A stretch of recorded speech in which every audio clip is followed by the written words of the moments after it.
Olha, as Escrituras nos alertou sobre os falsos profetas. Vai comigo aqui em Mateus, olha o que o Senhor Jesus nos afirma. Mateus 24,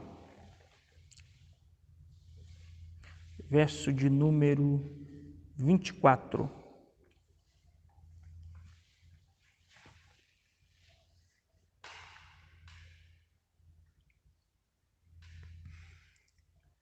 Porque surgirão falsos cristos. Mateus 24, 24. Porque surgirão falsos cristos e falsos profetas, e farão tão grandes o quê? Sinais e prodígios, que se fora possível, enganaria até os escolhidos, os eleitos, a igreja, os salvos, os santos. Então o Senhor Jesus já alertou, porque surgirão falsos cristos. Aí você diz assim, mas pastor, não tem nenhum pregador por aí dizendo que é Cristo. Eu não esqueço nunca o dia que eu liguei minha televisão e vi um pastor subir no monte com um monte de pedido de oração sobre os ombros. E veio uma frase na tela dizendo assim, o bom pastor dá a vida pelas ovelhas. Quando eu li isso e vi um pastor subindo ao monte com um monte de pedido de oração, ele está dizendo diretamente, não é indiretamente, diretamente, eu sou Cristo. Porque quem é o bom pastor que dá a vida pelas ovelhas em João 10? Cristo. Olha o que ele disse. Ele aceitou que fizessem isso. Se ele não disse isso, olha, eu sou o bom pastor, viu gente? Mas se ele aceitou a edição de que ele está subindo sobre o monte, coração de um povo, e lá, lá fazendo aquela cara de que é difícil subir para o monte, que é muito alto, ele estava fazendo a cara que estava subindo o Everest, com aquele saco nos ombros, e disse, aí vem a frase. Olha o capítulo de número 1, de 2 João, 2 João.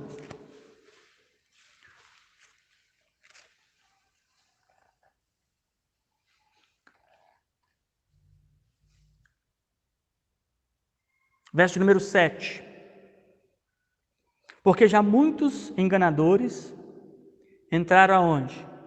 No mundo, os quais não confessam que Jesus Cristo veio em carne. O tal é enganador e o anticristo. Era muito comum ali naqueles períodos, dos primeiros 35, 45 anos,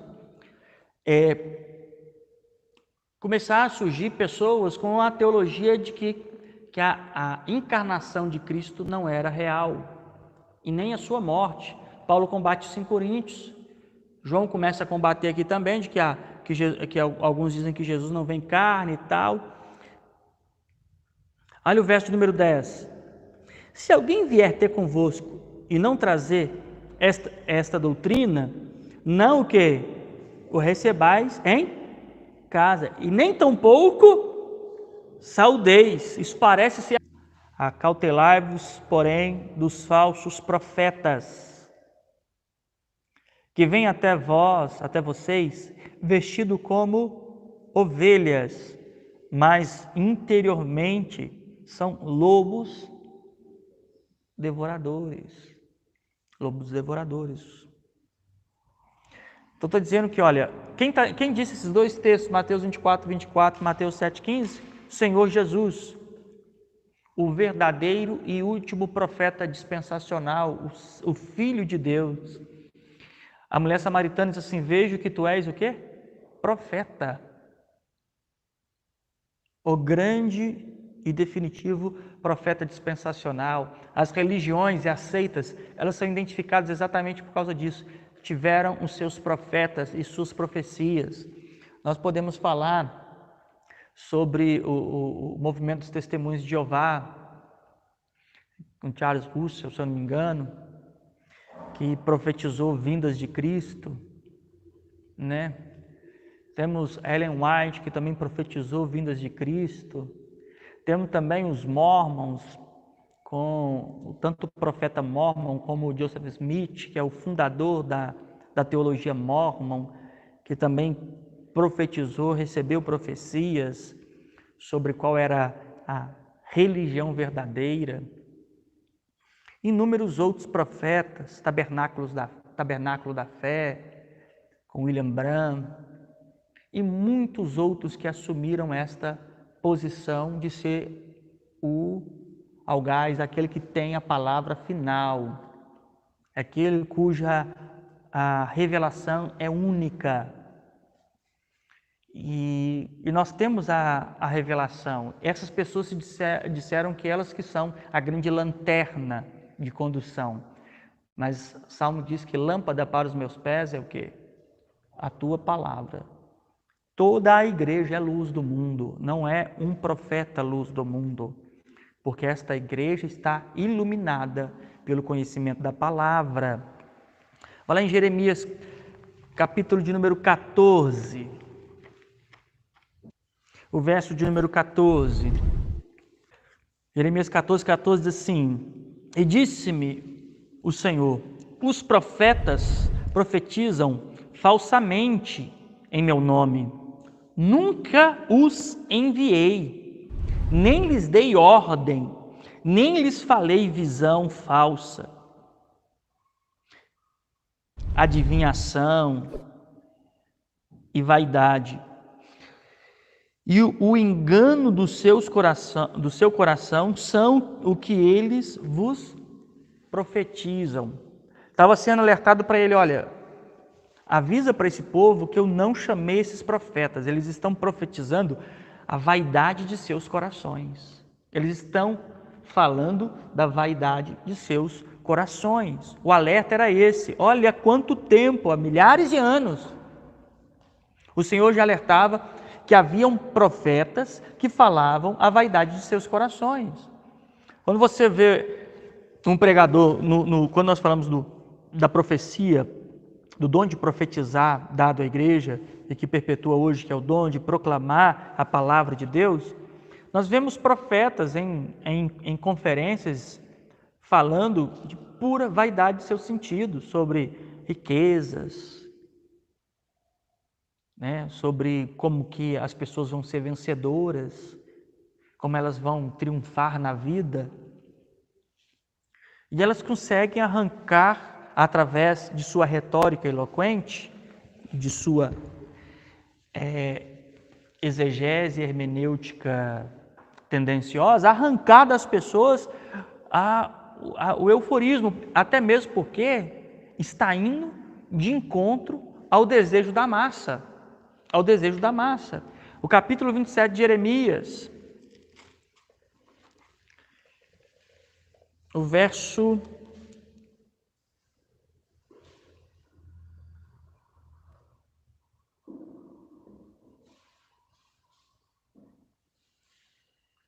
de número 15, Jeremias 27, 15.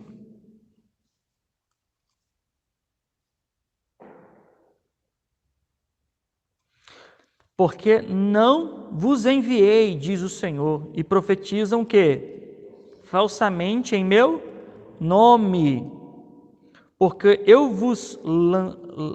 para que vos lance fora e pereçai vós e os profetas que vos profetizam.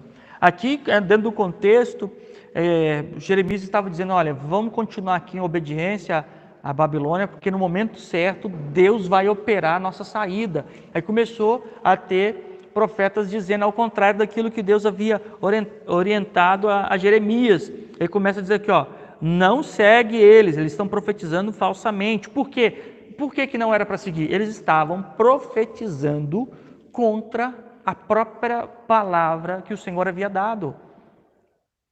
O Senhor não tem duas palavras, não tem como Deus dizer uma coisa nas Escrituras e na profecia ou no ensino de alguém, Ele dizer outra. Lá 2 Pedro, capítulo de número 2, o verso de número 1. E também houve entre vós falsos profetas, como entre vós haverá também falsos doutores, que introduzirão encobertamente heresias de perdição e negarão o Senhor que os resgatou, trazendo sobre si repentina o quê? Condenação. Então ele está dizendo assim, olha, haverá, que Pedro já estava alertando, olha, vai vir falso ensino, vai haver falsa doutrina, vai haver falsos profetas. E eles estão introduzidos em todo canto. E a grande questão é que as pessoas acham que o falso ensino está encoberto. Ele não está encoberto.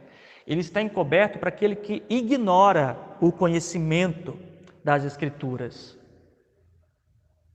Prova disso, pensa você que assim como muitos de nós, tempos atrás, ouvia pregador X e Y, acreditava em determinadas instruções, quando você se deparou com as Escrituras e o ensino das Escrituras, você disse, como eu pude acreditar nisso? Não é assim? Como eu pude acreditar nisso? Ou quando você lê, não, esteve aqui diante de mim o tempo todo. É assim que as Escrituras tratam o problema do engano. É uma questão de ausência ou por má instrução ou pela principal e pior, a não busca da instrução, que a grande maioria não busca instrução.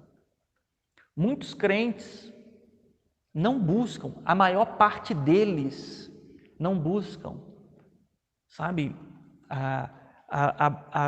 A Bíblia deles são impecáveis, tem capa contra capa, sabe? Está pintada de ouro.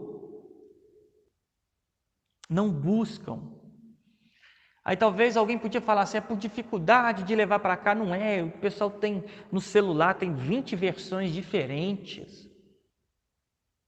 Tem de tudo que é jeito. A pessoa fala assim, não, é porque eu não sei ler. Nosso Deus. Eu já falei, tem Bíblia falada com fundo de passarinho, de cachoeira, tem de tudo que você imaginar. Não tem como alguém falar assim, não, eu não tenho acesso às Escrituras. A pessoa fala assim, eu sou cego, tem ela em braille. Eu não sei ler, tem ela para ouvir. Tem de tudo, todo jeito que você possa pensar, ela está exposta de todas as maneiras. Uma questão que acontece com muitos cristãos quando vê ou está meio que percebendo que existe um falso ensino, eles têm o receio do julgamento. Eles escutam lá, estão dentro do sistema religioso, escuta aquela ministração, eles engole que nem é de pirona. Já viu aquela de pirona? Parece um palito, parece um dedo. Joga água para engolir aquela mensagem porque não pode tocar, não pode contestar, é inquestionável. Eles usam lá Mateus 7, do versículo 1 e 2, que foi muito ministrado por ministros para poder imunizar-se contra qualquer tipo de contradição. É lá em Mateus 7, versículo 1 e 2, diz para não julgar. Não é assim que fala? Não julgueis, para que não sejais julgados. O ministro fez uma coisa errada? Não julga, não. Tem outra que eles dizem lá que é sobre tocar o ungido, né? Para não tocar no ungido de Deus. O problema é tocar no ungido de Deus. Tem que dizer isso para os soldados que pegaram Jesus. Tem que dizer isso para o Judas que beijou na hora indevida. É isso, tem que falar isso para aquele que segurou o chicote e arrancou os lombos. Eles tocaram no ungido. Agora, todos nós somos passivos de análise, julgamento no sentido de análise. Existe julgamento no sentido de sentença jurídica e julgamento no sentido de análise. Eu não sou aquele que sentencio, mas eu junto um conjunto de situações, de elementos em que deixa evidente para mim um contexto. Isso é juízo de análise. É diferente de juízo de sentença. Eu determinar destino pela minha avaliação.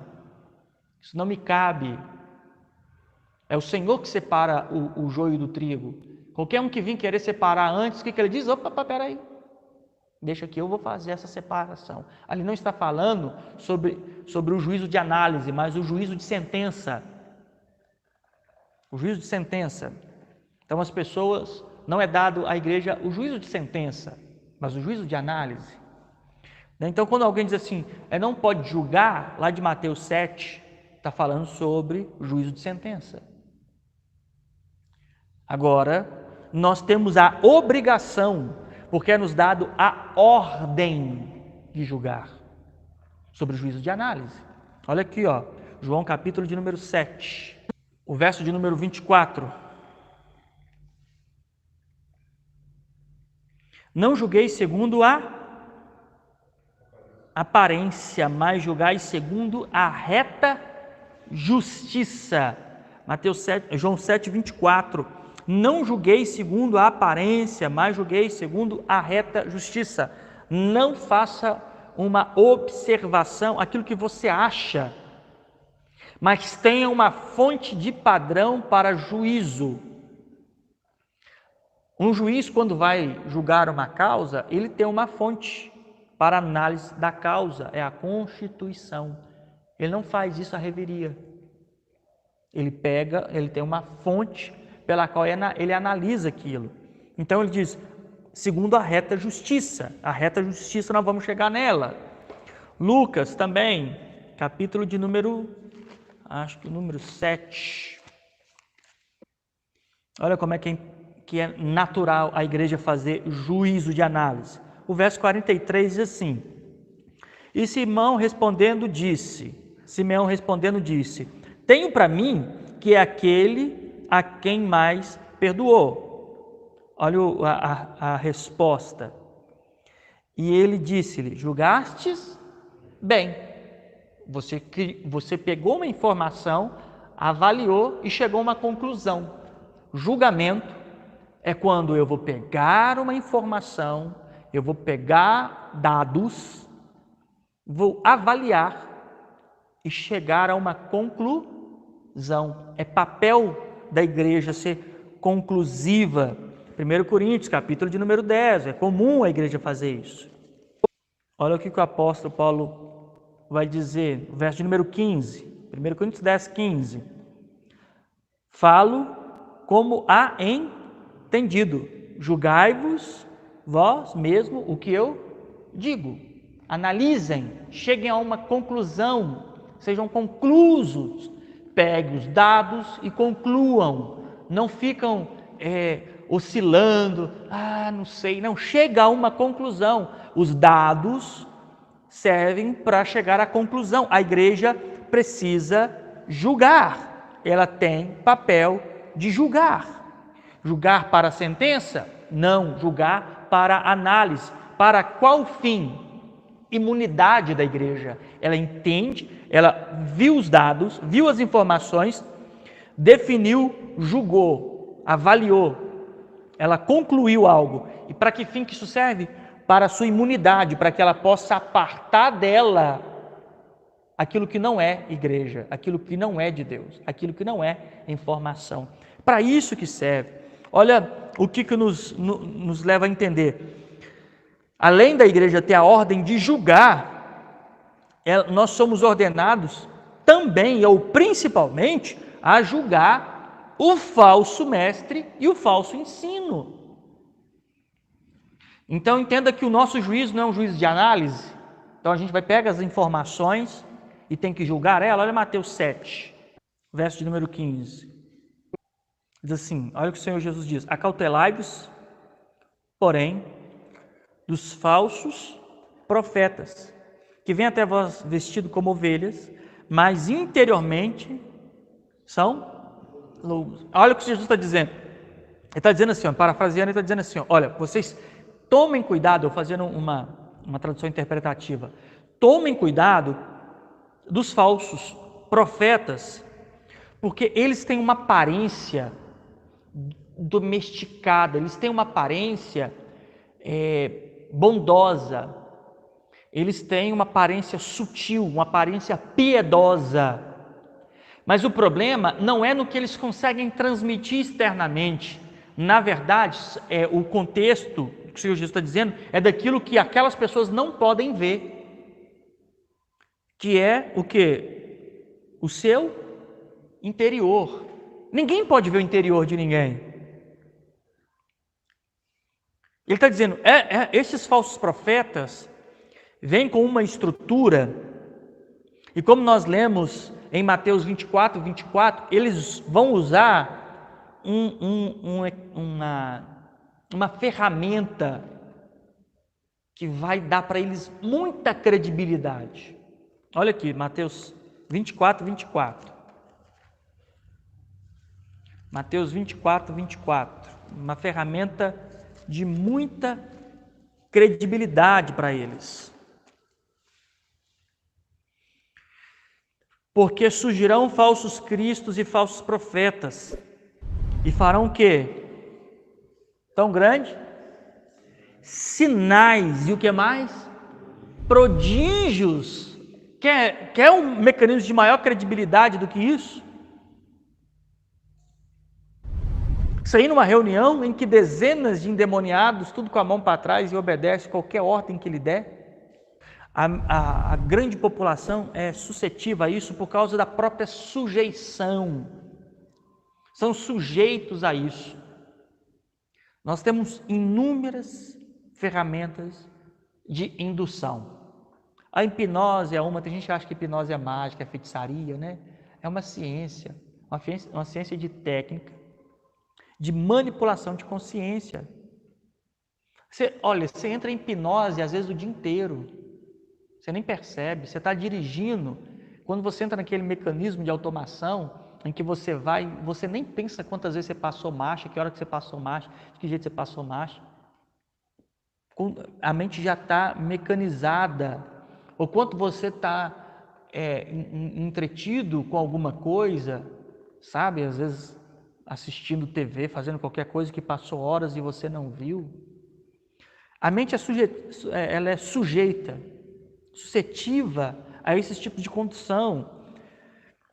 Então, o falso profeta tem aquilo que em 1 Pedro capítulo 2 nós lemos, o ensino sobre aqueles que não buscam conhecimento, tem sinais, que é aquilo que legitimiza, né? Lembra que os apóstolos não tinham sinais que legitimizavam a pregação?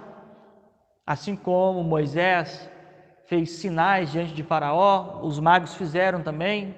Assim agora os magos dessa geração fazem os seus sinais para legitimizar a sua pregação. Nós vamos chegar até isso também. Então, falsos mestres e falsos ensinos. Volta lá em Mateus 7.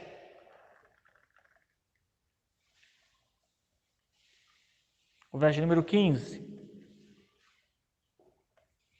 Acautelai-vos, porém, dos falsos profetas, que vêm até vós vestidos como ovelhas, mas no seu interior são lobos devoradores. Lobo devoradores. Você não conhece o interior. Como que você vai entender o interior? Como que você conhece o interior? As Escrituras dão alguns sinais de como. Se os olhos forem maus, quer dizer que todo o corpo é o quê? Trevas. A boca só vai falar do que o coração está cheio. Então, é muito comum que as coisas podres guardadas dentro de um interior, de algum lugar, sejam notados pelas fissuras que as expõem.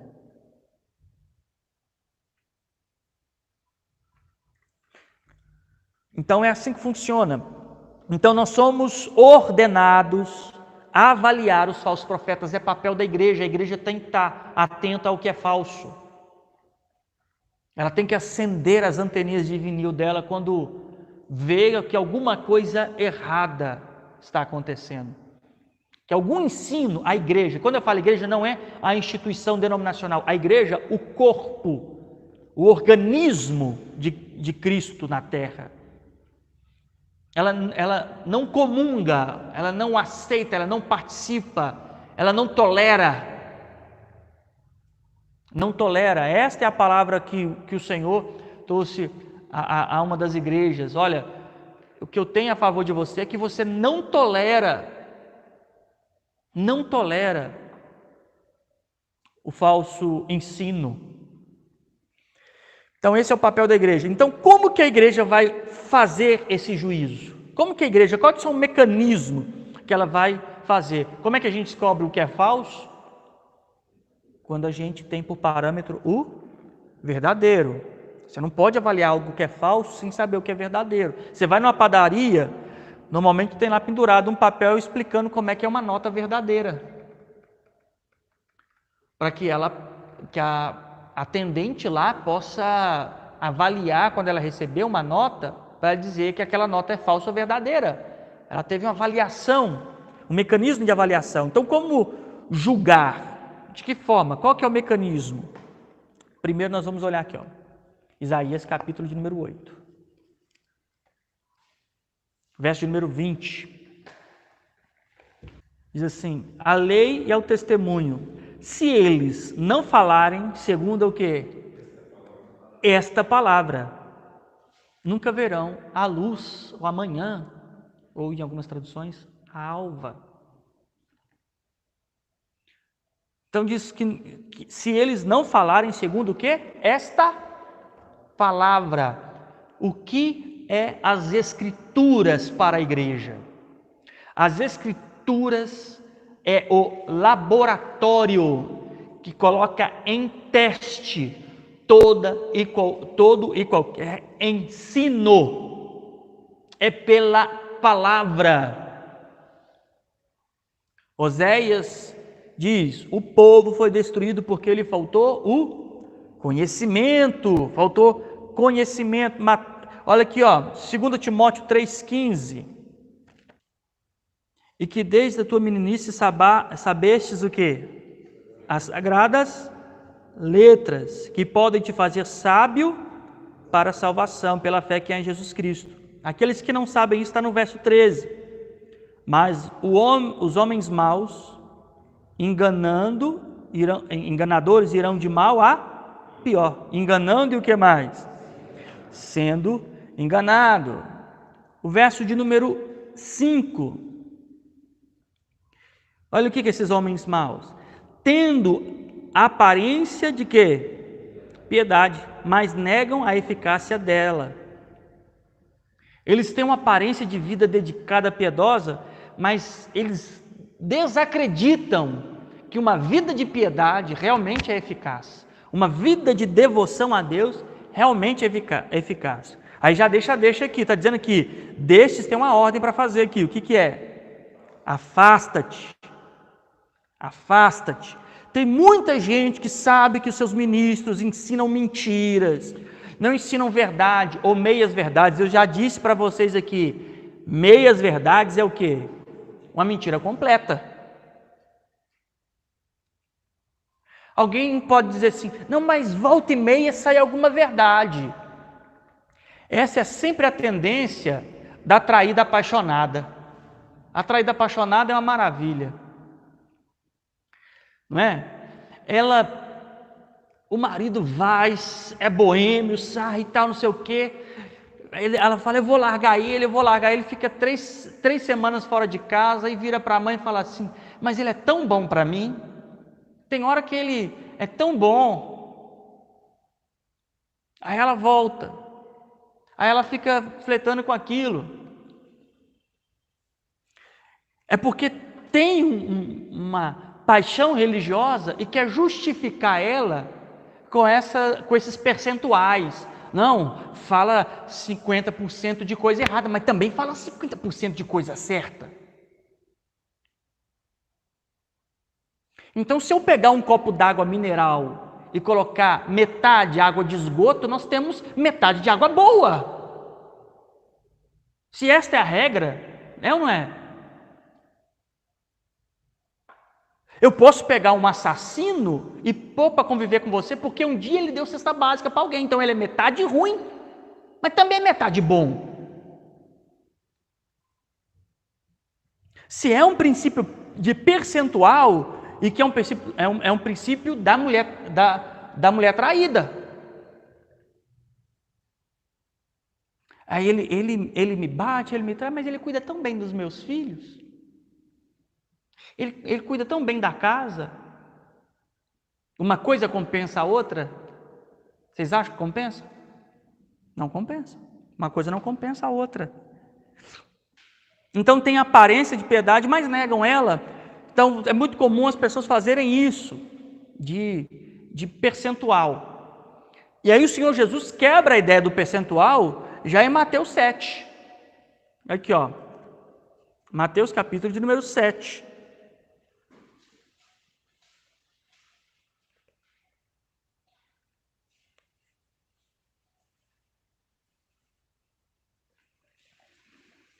O verso de número 16. Por seus frutos os conhecereis. Lembra que ele disse que o problema está no interior, no verso 15? Está no interior, só que o interior reproduz para fora.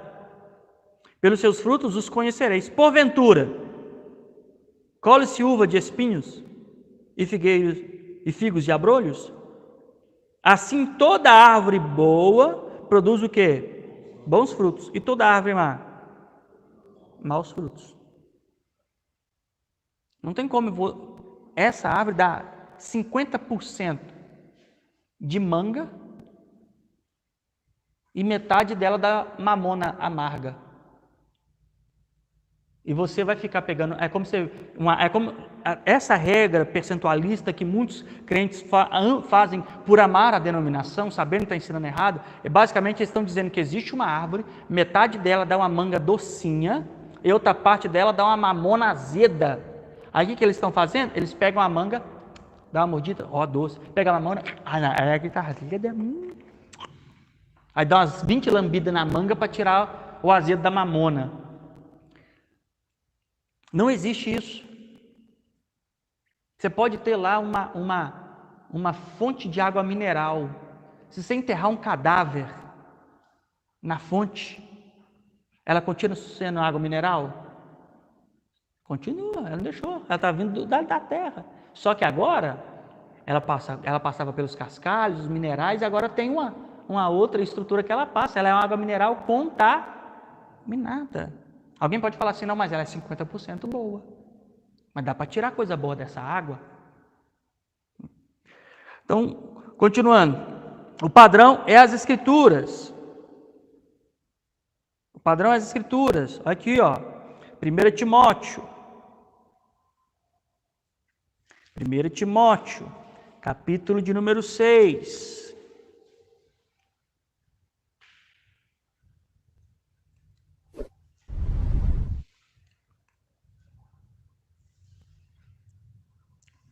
O verso de número 3.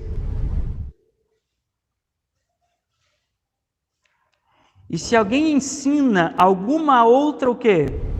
Doutrina, e se não conforma com as sãs palavras de nosso Senhor Jesus Cristo e com a doutrina que é segundo a piedade, a primeira coisa que ele é soberbo, a segunda, qual é? Nada sabe, e a terceira é lunático. A terceira diz assim, delira acerca de questões e contendas de palavra, das quais, uma vez ministrada, vai nascer o quê? Inveja. Vou exemplificar para você. O pastor está fazendo uma campanha da prosperidade. Aí ele sobe alguém e fala, você está vendo isso aqui? Esse irmão fez o primeiro elo. Conta para nós o seu testemunho, irmão. Ele vai dizer, só no primeiro elo. Eu estive aqui, eu ganhei isso, aquilo. Deus abriu isso, aquilo, outro. Outro irmãozinho já está no 7º elo ouvindo aquilo lá e fala assim, caramba, eu não sou crente não. Ou, Deus não faz isso na minha vida.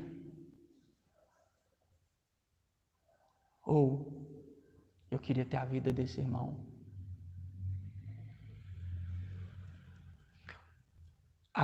Produzem a ganância dos outros naquilo que os outros conquistam. Irmãos, esses programas não é para exaltar a Cristo. Cristo é pouco mencionado. Normalmente fala assim, depois que eu vim frequentar este lugar, depois que eu comecei a fazer esta campanha, Jesus não é nem citado, ainda bem, porque é pouco atribuído a ele estas obras, é mais a instituição. Então a instituição terá que responder sobre isso, Cristo não terá resposta nenhuma a dar sobre esta situação, é eles que vão ter que dar. Então, inveja, blasfêmias ou porfias, né? As pelejas e teimosias que as pessoas começam a fazer, um dia eles ofertam 1.000, aí você acha que foi pouco? Não, são teimosos, são porfiadores, amanhã é 2.000, porque amam servir ao necessitado? Não, amam, o necessitado ali é eles, de quê? De mais, eles usam esse sistema religioso para isso, e aí vai inúmeras coisas. A questão aqui a pergunta é, qual é o mecanismo? O mecanismo é a palavra que nós lemos em Isaías capítulo de número 20, Timóteo capítulo de número 6, e agora 2 Timóteo capítulo de número 3, e agora 1 Timóteo capítulo de número 6. Se alguém ensinar alguma coisa que não seja conforme as sãs palavras, a sã doutrina, então como que se faz o falso profeta? Ele produz sinais. Ele pode ser sinais, prodígios, maravilhas, ou um sinal de eloquência. Por exemplo, às vezes não precisa ser necessariamente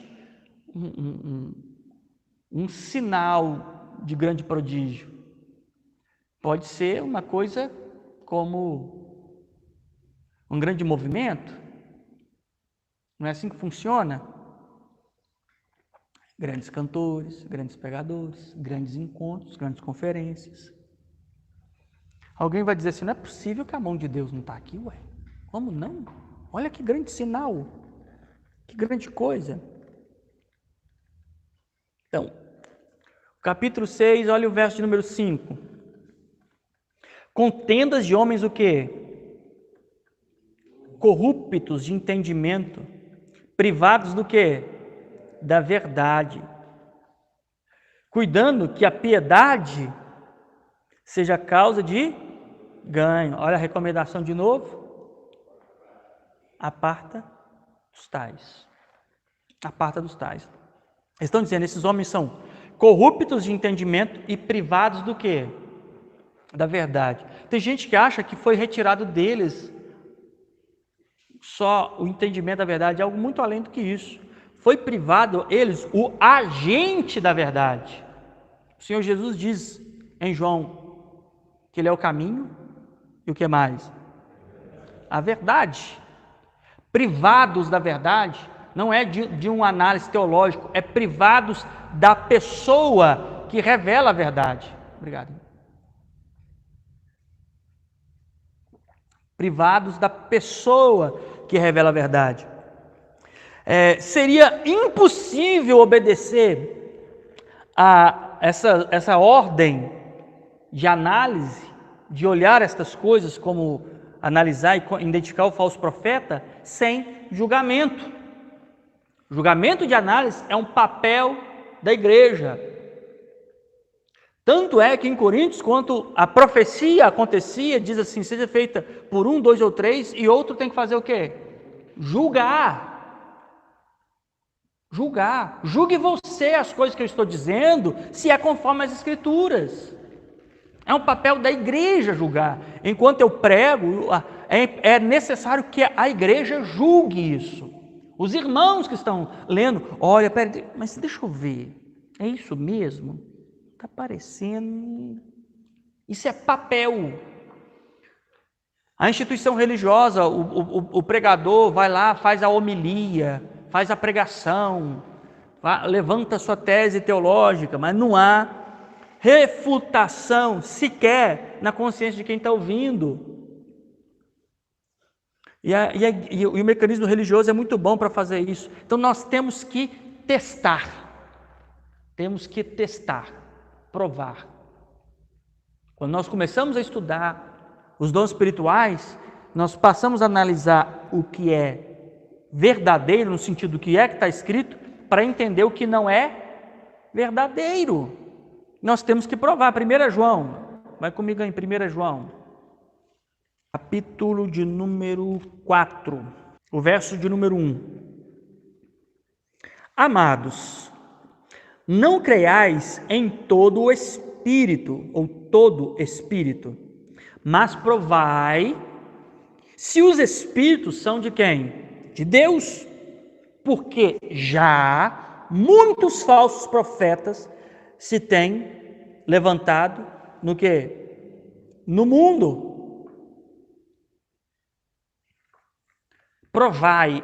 Olha, ele está dizendo para a igreja, vocês precisam provar. Coloque a prova. E qual que é o laboratório, o instrumento ou a constituição que nós observamos para colocar à prova o falso profeta? As Escrituras. Identificar. E depois de identificar, nós temos que obedecer à recomendação de que nós lemos: apartai-vos dos tais. Coloca a prova, depois aparta.